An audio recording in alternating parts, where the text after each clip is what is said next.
मोहतरम सामीन इकराम, अब्दुल्ला बिन मसूद रज़ियल्लाहु ताला अन्हु ने कहा कि मैंने रसूलुल्लाह सल्लल्लाहु अलैहि वसल्लम से पूछा कि दीन के कामों में कौन सा अमल अफजल है।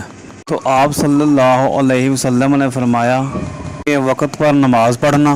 मैंने पूछा कि उसके बाद। आप सल्लल्लाहु अलैहि वसल्लम ने फरमाया वालिदैन के साथ नेक सलूक करना। मैंने पूछा कि उसके बाद। आप सल्लल्लाहु अलैहि वसल्लम ने फरमाया कि अल्लाह के रास्ते में जहाद करना। फिर मैंने आप सल्लल्लाहु अलैहि वसल्लम से ज़्यादा सवालात नहीं किए, वरना आप सल्लल्लाहु अलैहि वसल्लम इसी तरह उनके जवाबात इनायत फरमाते। दोस्तों, वीडियो पसंद आए तो लाइक कर दें और चैनल को ज़रूर सब्सक्राइब करें। अल्लाह हम सब का हामी और नासिर हो।